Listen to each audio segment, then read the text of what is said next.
Hi guys, Chris from Adapt Tuition here, and in this video I'm going to show you why the angle in a semicircle is 90 degrees.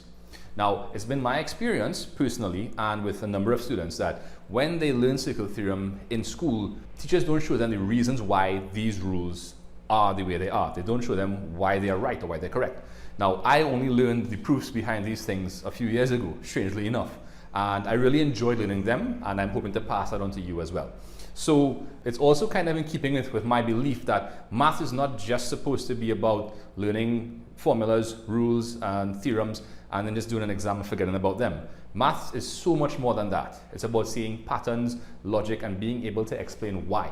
Math does have application, and I know a lot of you don't like it that much, but I'm hoping that I can help change that at least a little bit. Anyhow, let me get to what I want to talk about today. So, the first thing we need to explain a circle theorem is a circle.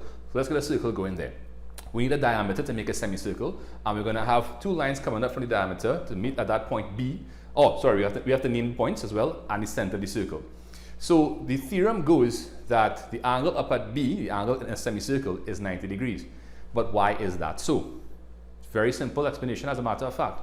All we have to do is draw a radius from O to B. Now, you're going to notice we have three radii, OA, OB, and OC. And OB cut the larger triangle into two smaller isosceles triangles. On the left-hand side, we have AOB. Because OA and OB are radii, they are equal in length, which makes this triangle isosceles. And those two angles, one down at A and the one up at B, are both equal. We're just going to label them small a for now. On the right-hand side, we have another triangle, BOC, which is also an isosceles triangle because OB and OC are both radii. So the angle up at B on the right-hand side and the angle down at C are both going to be equal. Let's just call them small b for now.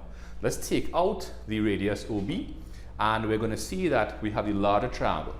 And the sum of all of the angles in a triangle is 180 degrees. So let's put a little equation. A plus B is 180 degrees.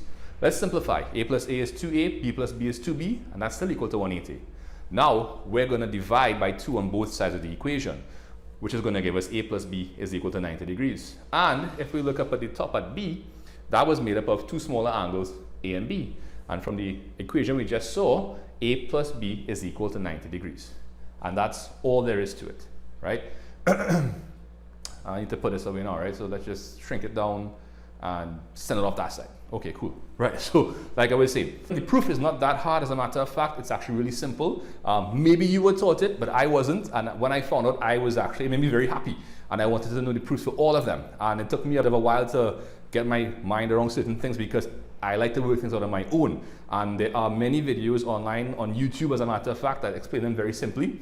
So please feel free to check out those videos, but I'm going to make some more in the coming weeks, and I'm hoping you guys can check them out. So that's it for this video. If you guys liked it, if it brought you value, please give the like button a click. And as usual, if this is your first time here, or if you have not yet subscribed, what's going on?